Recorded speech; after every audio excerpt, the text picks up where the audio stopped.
Hey folks, nice lazy Sunday morning, well afternoon now, lots more snow. I'd say it looks kinda like I might have to do some shoveling. I don't know if I'm gonna do that today. Zach's not here, it's a perfect time to do it, because he's cleaned his car off and left that rectangular snowbank.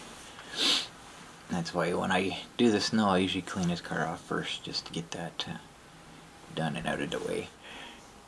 I'm hoping to get the zipper being broke on this coat, I have to use the snaps, and the snaps don't hold all that great. So I do the top one up, and as I'm working on the second one, the top one pops open again. It's a real pain. But one of my viewers pointed out they get zipper repair kits on Amazon and eBay and that. I didn't even know they existed. They're pretty expensive though. They're like in the $20 range. It's crazy. So I'm gonna go that route before I do any permanent arrangements with the zipper, because I don't know how well you can see it, but these are waterproof zippers, so they're not cotton, they're the actual fabric beside the zipper itself is like nylon or polyester or something, some kind of plastic.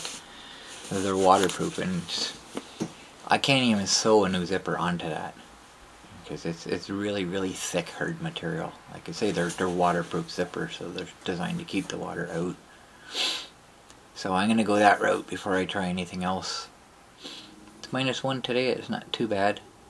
Below the freezing mark, so the snow's not gonna be melting and dripping off the trees or anything. But it still felt, you know, pretty wet and thick walking out here. So it's not crunchy snow. It's pretty damp. So that'll probably drain the monster's batteries a little bit quicker. Fire dispatch to car 2. Go ahead, dispatch, this is Smith. Roger that. Just received a call from EMS looking for a code for lift assist at 82862 Burns line. Again, that was a code for lift assist. Just wondering if we were able to respond. Stand by for a second dispatch. Roger that, standing by. It's gotta suck for them trying to work 2 calls simultaneously. Squad 5, command.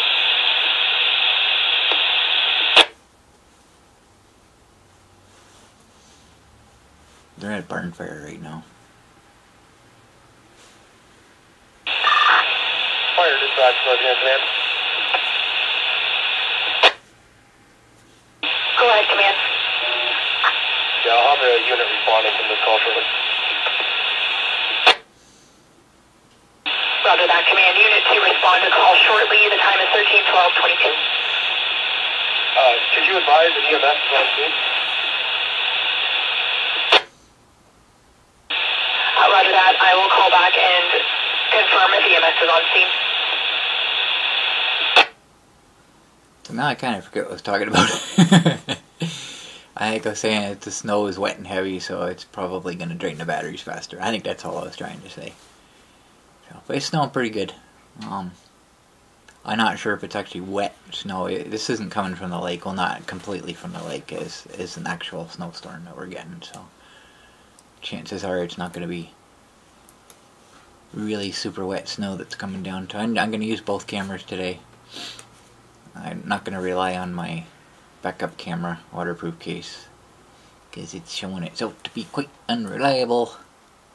So I'm going to use the other one as well. That way I got 2 of them. So anyway, I guess that's all I got.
Canada, here is your winter forecast, and it's sponsored unofficially by La Nina once again. Notice most of Western Canada is comfortably in the below normal temperature range, and when you pair that with a particularly active Pacific jet stream, above normal precipitation signal is there. And you guessed it, for those of you in southern Alberta, southern British Columbia, that means we may be tending above seasonal, more low elevation snowfall events for British Columbia, and then upslope snow potential to really overachieve snowfall totals across the province of Alberta with the upslope snow. Above normal snowfall forecast for all of the Great Lakes Basin. We're working with a lot of moisture, and we're not expecting those Great Lakes to completely freeze over near to below normal across Atlantic Canada.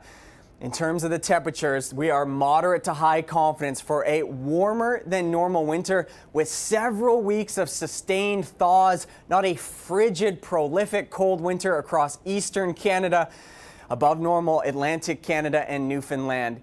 Our mixing line. This is really the wild card factor when you look at this forecast. Do you see more ice pellets and rain or snow? It's going to depend on individual storm tracks, but you can see above normal spilling into southern Quebec. La Nina, that's the primary driver with this forecast. And here's our sea surface temperatures back in September.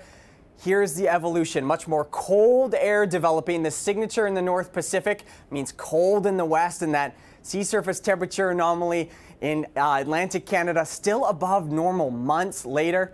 Choose your own adventure. January, February, round one, that's scenario A, cold.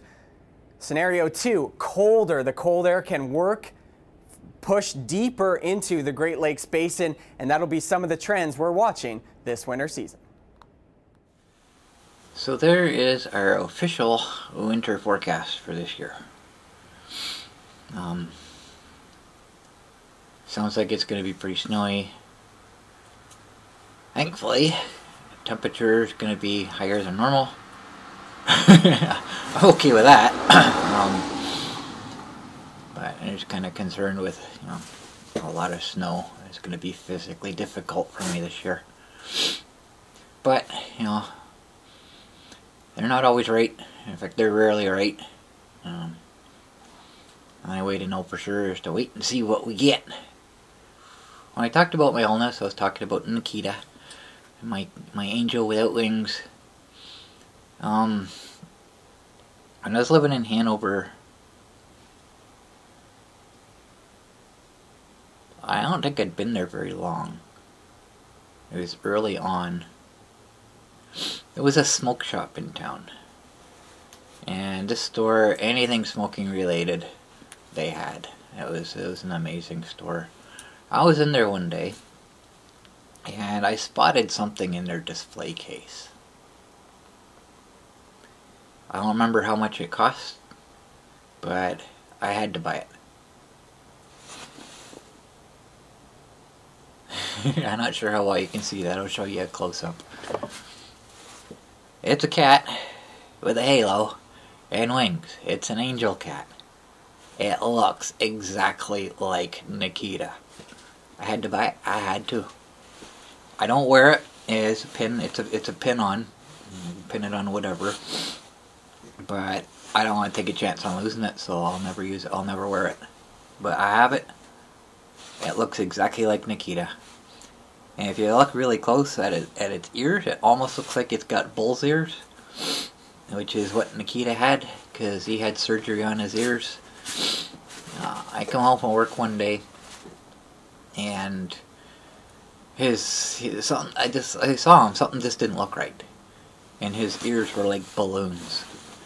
So I took him to the vet. Apparently he had ear mites, and they were driving him nuts. He was scratching and scratching, and just from shaking his head so much, he broke all the blood vessels in his ears, so they were all swollen out. So he had to have surgery to drain them.